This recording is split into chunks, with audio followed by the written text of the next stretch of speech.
My parents erased my childhood bedroom and tried to steal my business in front of the whole family. Grandma said, "Your golden son has been embezzling." Here's what no one tells you about growing up as the disappointment in a privileged family. You grow quite comfortable with being invisible. The poor are not invisible, the affluent are. You attend holidays, smile when it's appropriate, and accept that your parents will never gaze at you the same way they do at your golden kid sister. I, a 31-year-old man, have spent the last 7 years manufacturing handmade furniture in a workshop in Red Bank, New Jersey. High-end items included tables that cost more than some people pay for vehicles, seats that took 4 months to create, and work where every joint was critical and every finish had to be flawless. The type of handiwork that demanded time, accuracy, and true expertise. Last month I delivered a conference table to a hedge fund in Greenwich. The guy paid $32,000 without blinking. His wife burst into tears when she saw it. Actual tears. Meanwhile, my folks assumed I was doing arts and crafts. My parents despised it. Every Thanksgiving for the past 6 years, Dad has questioned when I will get serious. Every birthday, Mom received job postings for property management companies. They managed a commercial real estate business in Bergen County that had been in the family for 33 years. Grant, my elder brother, worked there as VP of Acquisitions. My younger sister, Harper, handled investor relations. Grant was the golden child, literally. Mom had a framed photo of him shaking hands with the governor in the main room. My shot was taken in the hallway bathroom. I was the man who worked with his hands, like a peasant. 5 days before Christmas, I traveled up to the family estate in Saddle River. Large colonial circular driveway. I wanted to arrive early this year, help with the setup. Maybe I can finally establish that I belong at the table rather than being tolerated there. Stupid, right? Despite everything, I maintained my belief that family was important. Our housekeeper of 20 years opened the door. She was the only person in the home that smiled whenever she saw me. "Whitaker, nice to see you." "Hey, they are upstairs." She stopped, looked behind her, and quietly said, "Yeah." Inside, Mom and Harper had spreadsheets covering the coffee table, as if they were planning a hostile takeover. "Hey, I'm here." Mom gave a quick peek up. "Leave your coat in the hallway. Do not touch the decorations. The staging company is returning tomorrow." Harper raised his head briefly. "Okay, good. You arrived early. Remember when he would help set up? Every time the furniture was moved, it was done incorrectly." Scratched Mom's antique credenza. It was dismissive and patronizing, as if I were a kid incapable of doing fundamental responsibilities. When I went upstairs to use the bathroom, things started to become odd. My former room, which I had stayed in since I was 8, had someone else's baggage outside the door. It turned out to be for one of Mom's investment friends, who was staying over. When I stepped in, I saw that every personal thing I had left there was gone. Photos, books, and tools were pushed into plastic storage boxes and placed in the corner like rubbish, waiting for pickup. "Mom!" I shouted out. No response. I proceeded to Dad's office to inquire about my room. The door was halfway open. Then I heard my name and froze. "Slides after dessert," Dad said, calmly and businesslike. "Keep it brief. No argument." I squeezed against the wall, scarcely breathing. Grant's voice. "Put the salary chart on the TV soon after Dad finishes the introduction. He is unable to say no in front of everyone. That's all I have. But bits were sufficient. Mom. Once he's in, we combine his shop with ours. Control the client list." I took a step back, my pulse hammering, and proceeded to the printer room at the end of the corridor, where there was a stack of handouts in the tray, still warm. Whitaker's career path. I grabbed one up and flipped through it. Charts comparing furniture manufacturer incomes to corporate roles. My name appears in bullet points, with intervention strategy in the heading. They'd even created a PowerPoint titled Objection Handling. They had even assigned tasks. Mom was supposed to soothe me once I regained consciousness. Harper would treat social media optics as if I were a public relations issue to be addressed. $52,000. That's what they assumed I produced. I made $165,000 last year, but they never asked, verified, or assumed. I took one shot, then another, as evidence. I went out of the house without saying anything. I got into my pickup and drove, not sobbing, panicking, or planning. The security gate closed behind me, as seen in the rearview mirror. 20 years of attempting to prove myself to people who had already decided I was not worth their time, done. By the time I arrived at a rest break on the Garden State Parkway, I had already made 4 judgments. First, I was heading to the supper. Second, I plan to let them unleash their trap. Third, I plan to detonate it in their faces in front of everybody. Fourth, I plan to do it quietly. They want a spectacle. I'll give them a show. I contacted Mason, my best friend from college who had helped me set up my studio. He answered promptly. Hey, what's up? I just discovered my whole family's plan to disgrace me around Christmas dinner. PowerPoint presentation, printed handouts, everything. There was a long quiet. Are you joking? I have pictures. Where are you? Parkway Rest Station. I'm going back to Red Bank. What are you going to do? Show up. Let them believe they have me cornered. Then blow it up in front of everyone. However, I am in need of ammo. Real numbers. Proof that everything they believe about me is incorrect. Mason was silent for a second. Come to my apartment. We will create your counterattack. Mason resided in Asbury Park in a converted warehouse loft that he had personally restored. When I arrived, he already had coffee boiling and his laptop open.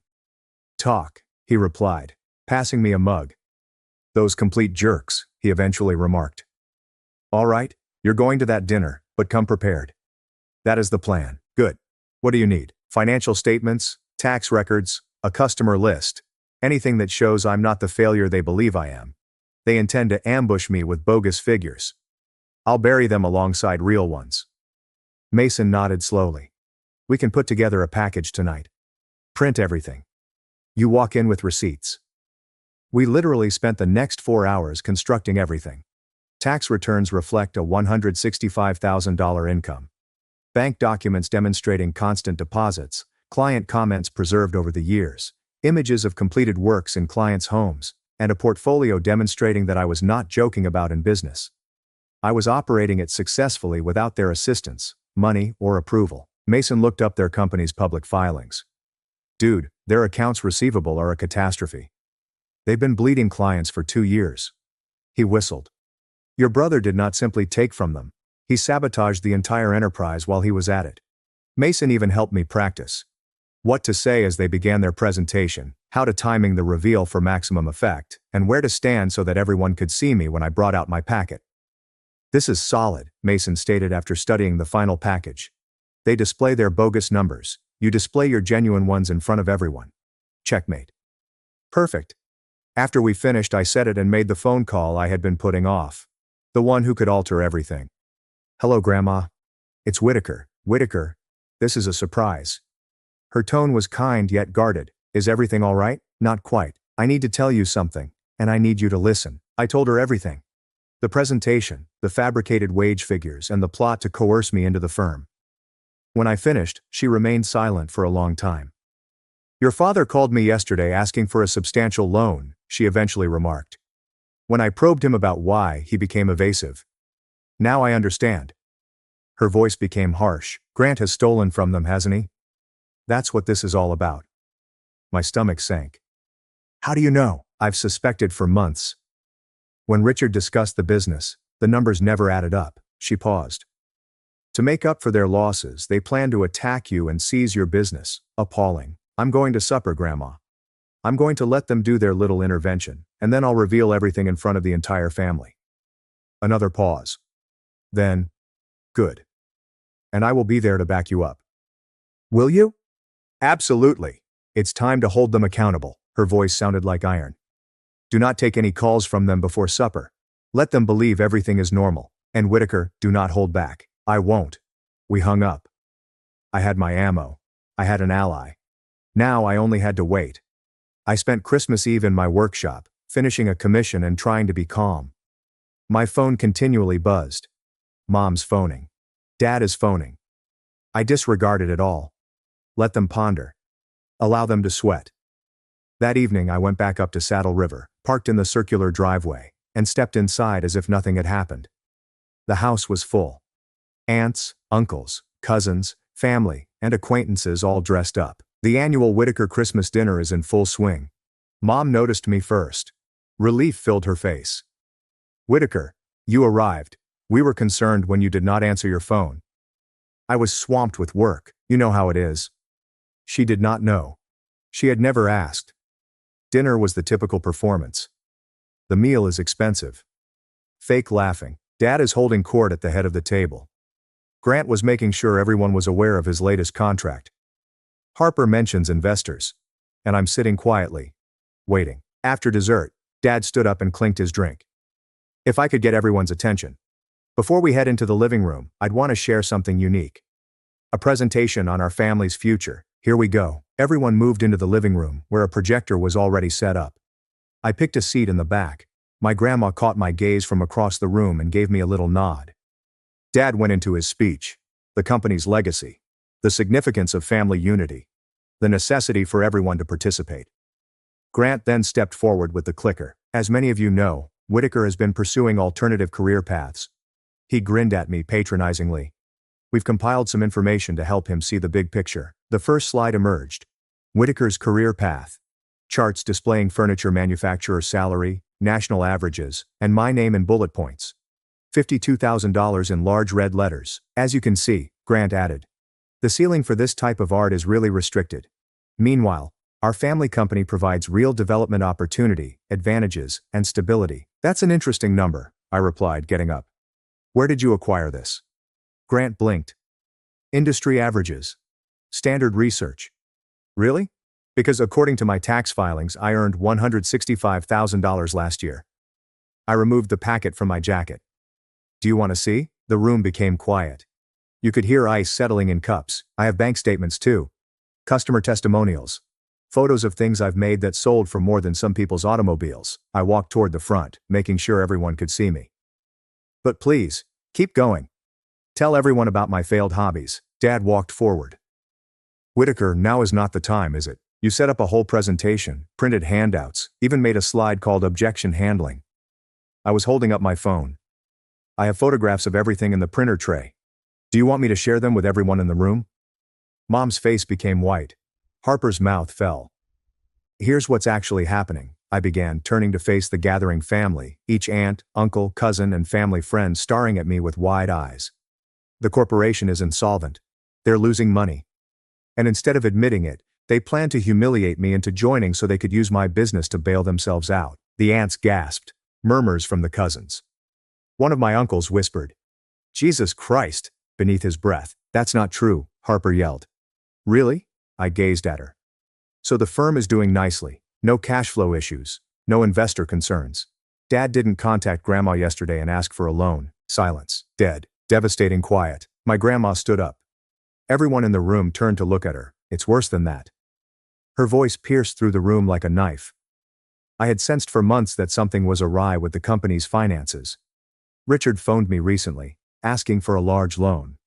When I pressed him, he confessed that there were abnormalities. She stared directly at Grant. 4 years of irregularities. Grant's face became pallid. His hand, which held the clicker, began to shake. Your golden child has been embezzling, she added, her voice echoing around the room. And rather than deal with it honestly, they decided to drag Whitaker into their mess, use his clean reputation, steal his client list, and fold his legitimate business into their failing one. On Christmas Eve, right in front of everyone. The room erupted. Everyone is chatting at once. Accusations fly. One of my aunts rose up and began gathering her belongings. My cousin took out his phone and probably texted everyone who wasn't present. My uncle, who had always agreed with my parents on everything, stood up. Richard, tell me right now, is this true about Grant? Dad could not even look at him.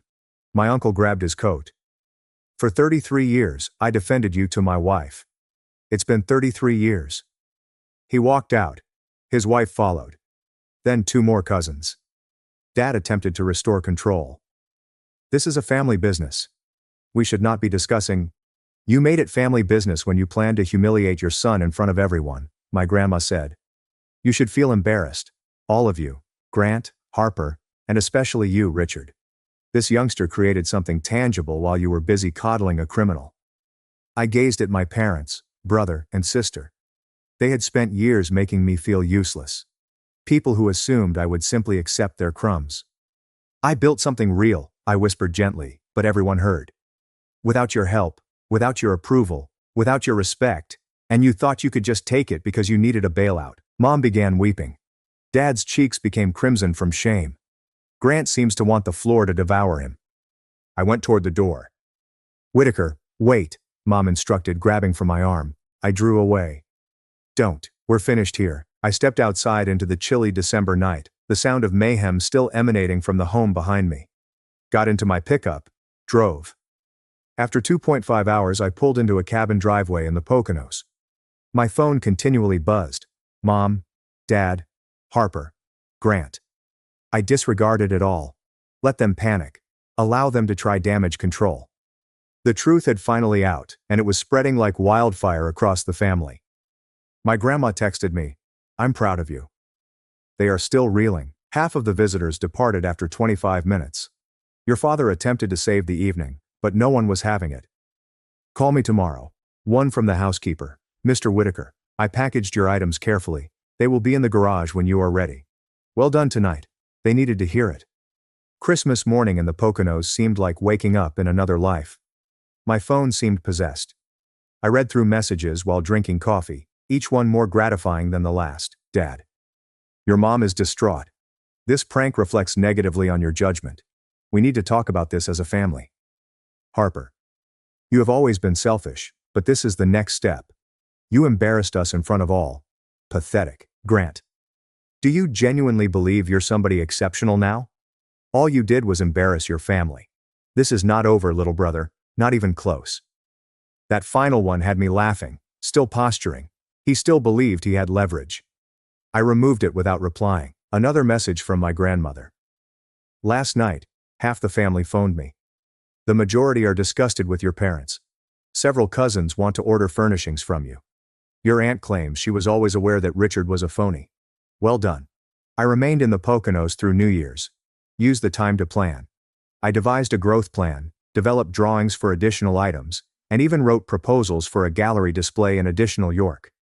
For the first time in years, I was able to think about the future without being weighed down by my family's criticism. You're going to need help, Mason told us one afternoon as we worked at the cabin table.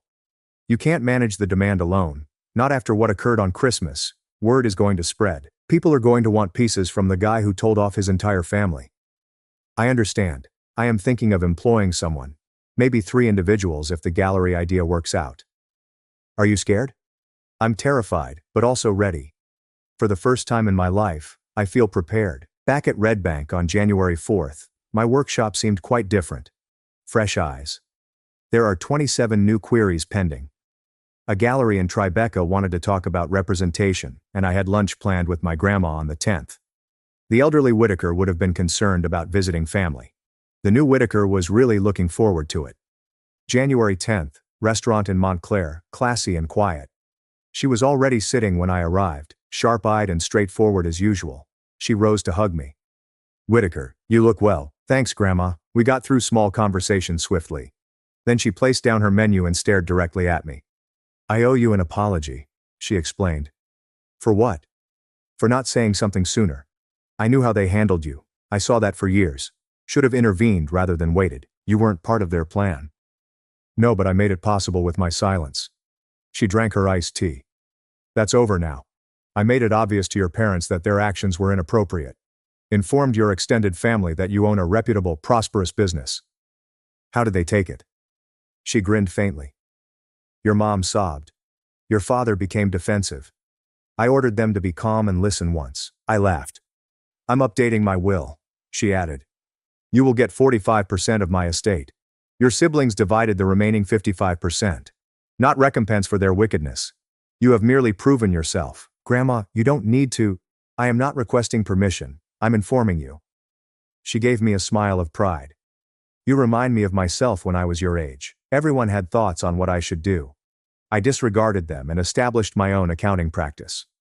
Best decision I've ever made. I didn't know that. Your family never mentions it. Doesn't fit their story. She hesitated. I am also investing in your business, not charity. A legitimate business choice. 18% equity in exchange for funding to grow. I gazed at her. You're serious? Completely. I checked your website and personally contacted 4 of your purchasers. Your stats are fantastic. The growth potential is significant. She grinned. You're a good investment. And I anticipate quarterly reports. I'm an involved investor. We discussed specifics over lunch. Her contribution would allow me to recruit 3 staff, improve equipment, and lease a suitable showcase location. One more thing, she said as we concluded. Your mother will attempt to reach you. Apologies and manipulation. Whatever you decide, remember that you do not owe them forgiveness simply because they are family. You owe yourself respect. I'll remember that. She grasped my hand. Good man. The following 3 weeks were explosive. I hired 3 men who were both talented and hungry. Set up correct procedures, managed inventories, and implemented mechanisms for tracking commissions versus gallery items. Mid-January, my phone rang. Dad. I almost did not respond, but I was interested. Hello, Whitaker, it's your father. I know. A long silence. I'm calling because we need to discuss what happened at Christmas. How about it? You humiliated us in front of our entire family. You made accusations. I told the truth, I interjected. There's a difference, Whitaker. I realize you're furious, but you need to think about this practically. We're dealing with investor worries and cash flow challenges.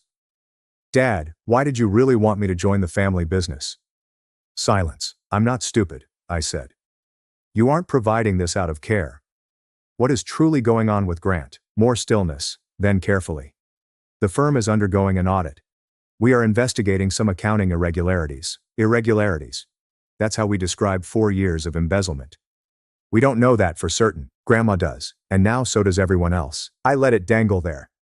You plan to humiliate me into joining a company that's hemorrhaging money because your golden boy stole from you, and you're too proud to admit it. That is not what this is about. Yes, it is.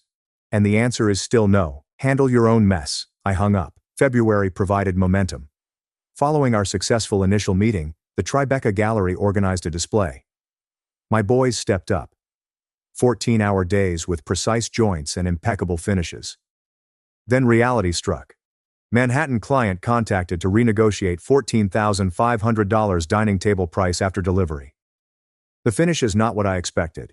$9,500 seems reasonable. I have the signed spec sheet. Take 9.5 or I'll dispute the charge. Hung up. I called a lawyer. Certified letter threatening a breach of contract action. Client paid in whole within a week, with a written apology. Running a business entailed battling for what you had earned. 3 weeks before the solo concert, things turned nasty. Grant arrived in my workshop unannounced. He just strode in as if he owned the place. I was almost finishing up a walnut credenza when I heard the door open. I looked up, and there he was. Same arrogant expression, same fancy outfit, same bright kid energy emanating from him like a sickness.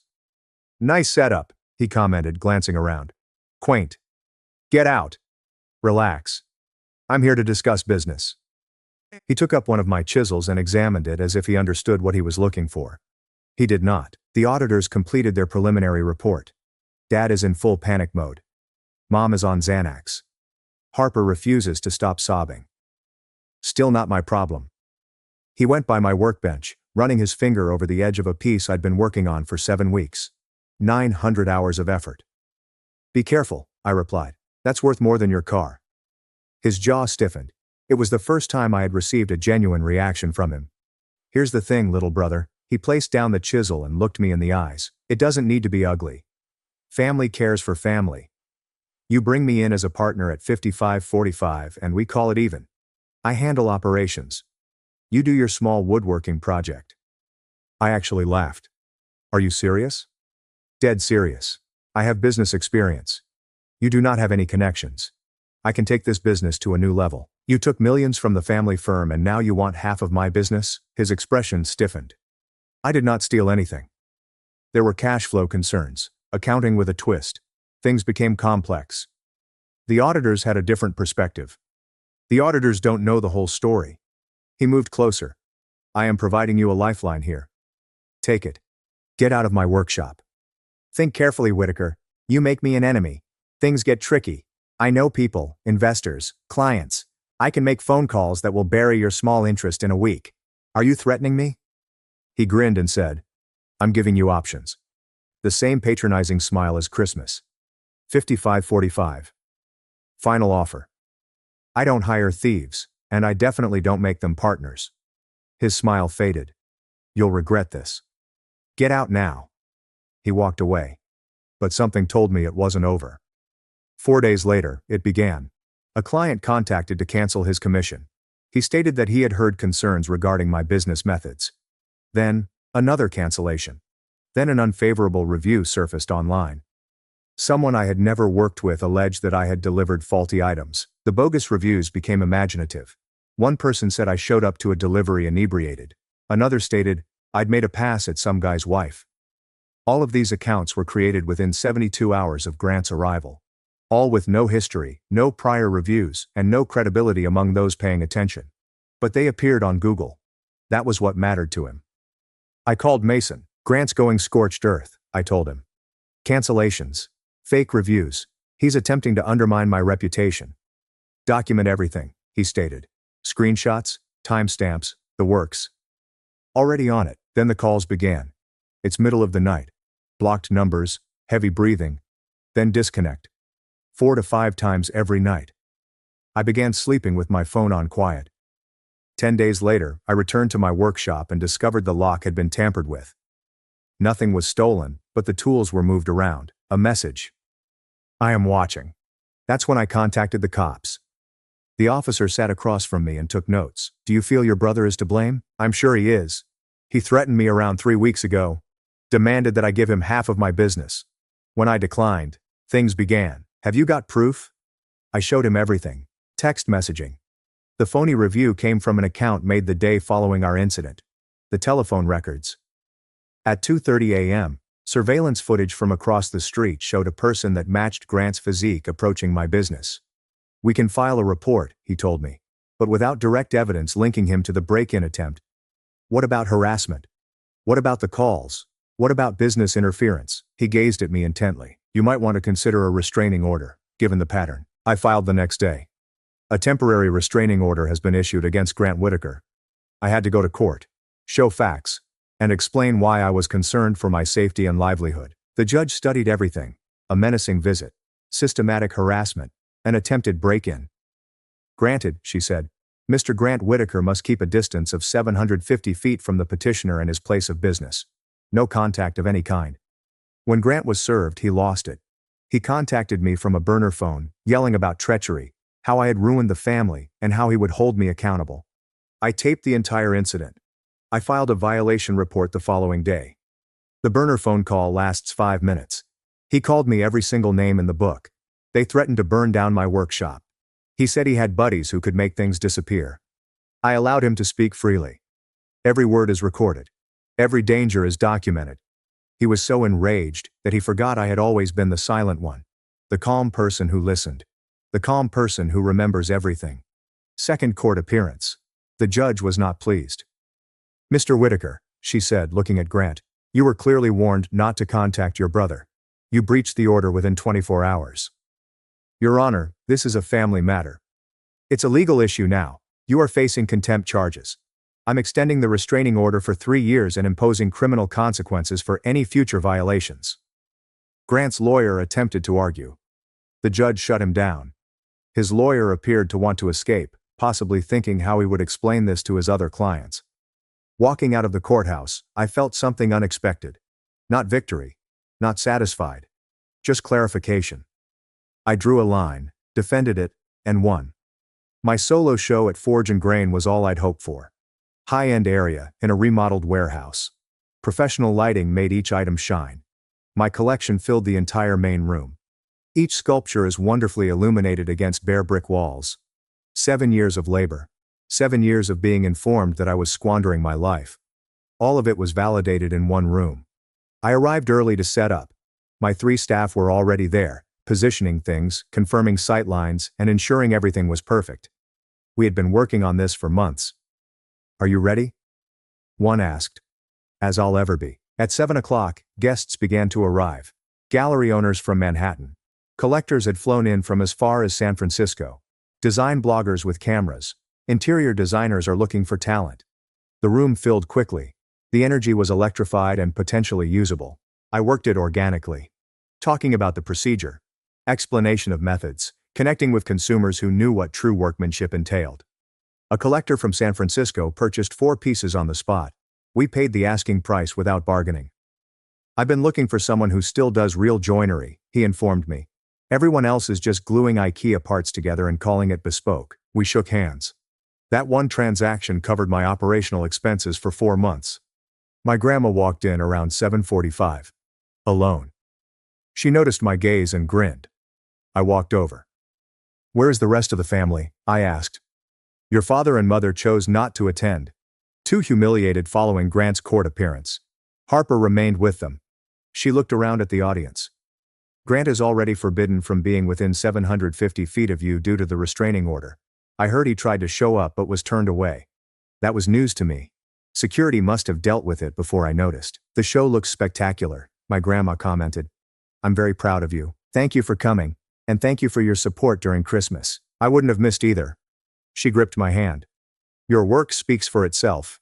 You do not need their permission." "You never did." The concert lasted till 11:30. By the time we closed, I had received orders for $79,000, not including the gallery's fee. 3 interior designers wanted to feature my work exclusively in their showrooms.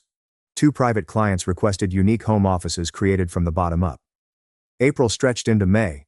Grant's situation became public. Criminal charges were brought, not simply restraining order breaches, but also embezzlement. It turned up that the auditors found everything. 4 years of forged paperwork, dummy corporations, and channeled contracts. The whole operation was detailed in court files that became public record. I saw things unfold from a distance. The family firm was losing clients faster than they could count. Civil claims from investors are stacking up. The beautiful family image has been ruined. Everyone understood exactly why. My cousin forwarded me the news story. A Bergen County real estate executive has been charged with embezzlement. Grant's mugshot. Dad's firm is titled. $4 million in money were misdirected. The golden child had been stealing for years, and they attempted to use me to hide it. Summer brought up more commissions than I could handle. We recruited 5 additional employees and began turning down jobs. The brownstone job in Brooklyn generated recommendations. The recommendations resulted in magazine features. The features generated more referrals. Success builds on itself, relying on skill rather than manipulation. Late June, Mom phoned. First time in 7 months. This is the first time I've exposed them in front of everyone at Christmas dinner. I had wondered how long it would be before desperation surpassed pride. I let it ring twice before responding. "Hello, Whitaker, it's Mom." Her tone was odd. Smaller. Fragile in a manner I hadn't heard before. The lady who had spent years rejecting all I'd accomplished now sounded like she was barely keeping it together. "Can we talk?" "About what?" "Everything. What occurred during Christmas. What your dad and I did. What we did not do. The years we wasted treating you as if you were inferior." She stopped, and I could hear her trying not to cry. "I'm calling to ask for help." "What about the company? What about the lawsuits? Grant's legal fees? Everything's falling apart," she explained. Her voice crackled. "We made errors, Whitaker. Terrible errors. But we are still family. That must count for something. You intended to embarrass me and take my business in front of everyone we knew. That is not an error. That is a strategy. We were desperate. We were afraid. We weren't sure what else to do. So after years of calling it a hobby, a phase, a sandbox, now suddenly it's valuable enough to steal." Silence. "Whitaker, please. I understand we don't deserve it. But we need you. Your father is hardly functional. Harper is overwhelmed. Grant is facing incarceration." She paused. "We discussed it as a family. After Grant's legal difficulties are resolved, you bring him in as a partner. 55-45. He needs something to return to. He can handle operations while you work on your woodwork." I nearly laughed. The boldness was nearly astounding. Even after the harassment, threats, restraining order, and criminal charges, they still wanted me to help him. "Help me comprehend this. Do you want me to surrender half of my company to the brother who threatened me? The brother who hounded my clients? The brother who attempted to break into my studio? The brother I had to obtain a restraining order against? And the golden kid who wrecked everything? He is still your brother. He needs a fresh start. And frankly, you owe this family something." "I don't owe you anything, and I have a 3-year restraining order that states he cannot come within 750 feet of me or my company. So even if I wanted to, which I don't, it would be technically unlawful. We can work around that. Get it modified." "No, Whitaker." I grinned, actually smiled, not furious, not bitter, just finished. "I don't hire thieves, and I definitely don't make them partners." The stillness extended. When she spoke again, her voice sounded empty. "I don't know what else to say." "There is nothing to say. You made your decision. You now live with them. I am not here to bail you out. I am not Grant's safety net. I am the son you rejected. And I created something substantial without you. Can we at least meet? Talk in person? No. We're done here, I hung up. Harper texted around 2.5 hours later.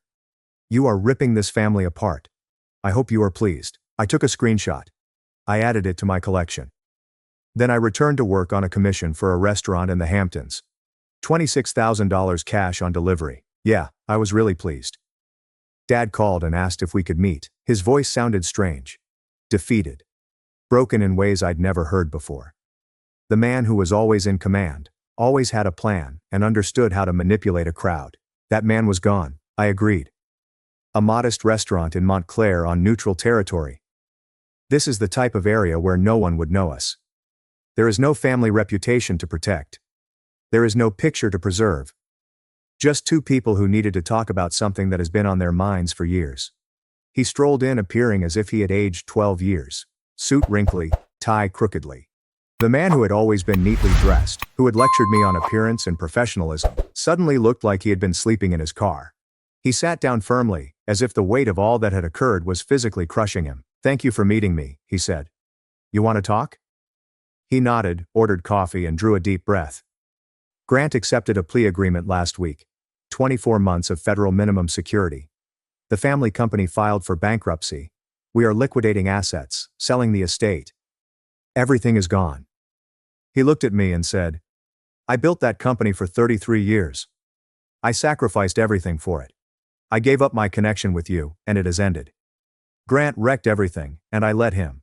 I did not say anything, just waited. You were correct, he said. About everything.